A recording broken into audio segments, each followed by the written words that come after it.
Right, I've had to resort to the shitty USB gamepad, and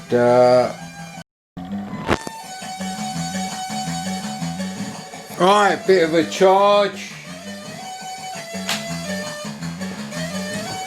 and off we go. Ooh.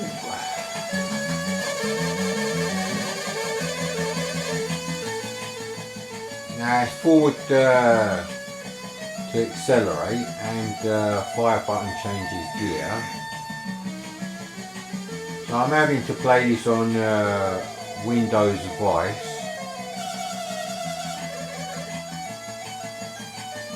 Because it won't work on the real C64 or the C64 full size in Ntsc or PAL mode.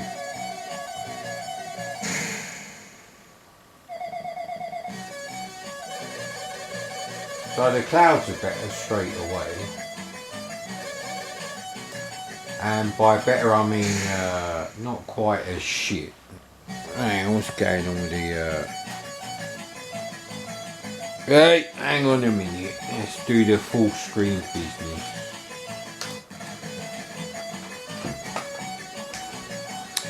So yeah, playing it on this crappy USB gamepad, not ideal, mate.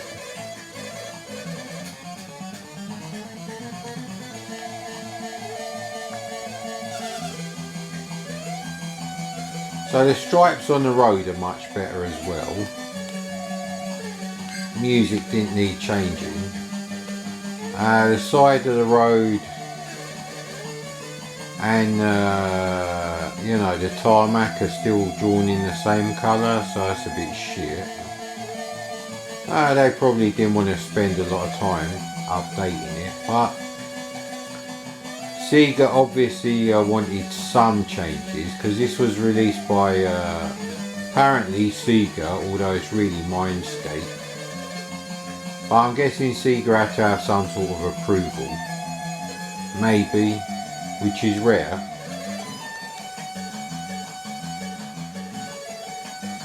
Flicking up and down the gearbox while you're going around the corner.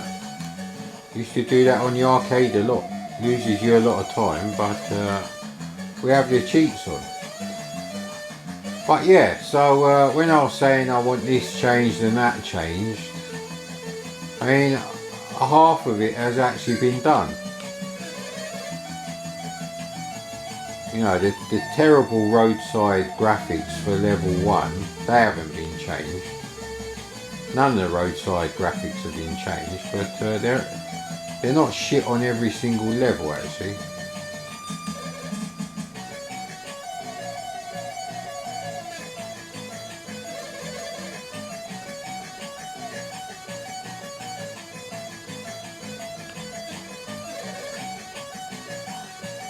And it's very sensitive on the steering, going left and right, but not actually cornering around the corners, so that's a bit weird. And colours are very psychedelic here. I mean, perhaps they should have gone with green and light green. I don't know what it looks like. You're going in the sky, mate. We're driving on an acrylic road. No wonder it's fucking skidding all over the shop and can't go around the corner. You need the Audi, innit? Audi Quattro.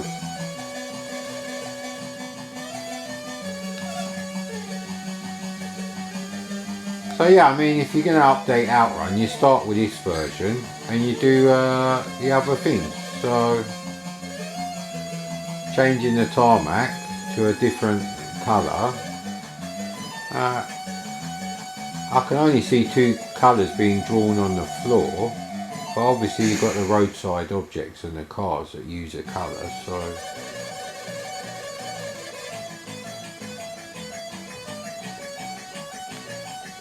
is there really not enough colours to do it? Let's have a little look. If these are two colours, which they are, but how are the bloody Wendy houses 3 colours? I'm sure they were black, red and blue.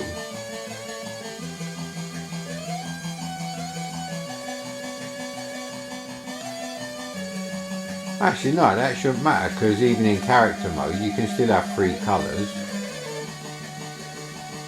So yeah, all the roadside objects seem to be just 2 colours, so there you go, that's a limitation. But you could actually change them, but changing the colour of the road to grey and leaving the left and right as the now improved road stripes that do actually give an impression of driving on the road. Or a tablecloth, whatever. Mode 7, shitty Mode 7 on the SNES that ruined all the 16-bit racing games. So it's better than that, because there's things sticking up from the road, unlike Mode 7. So yeah, it's interesting.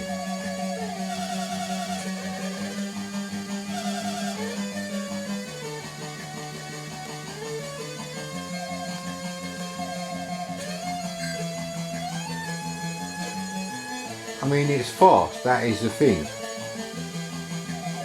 However, I think the roadside objects are a bit faster. You seem to get more of them, like repeating, on the UK version. So there is that.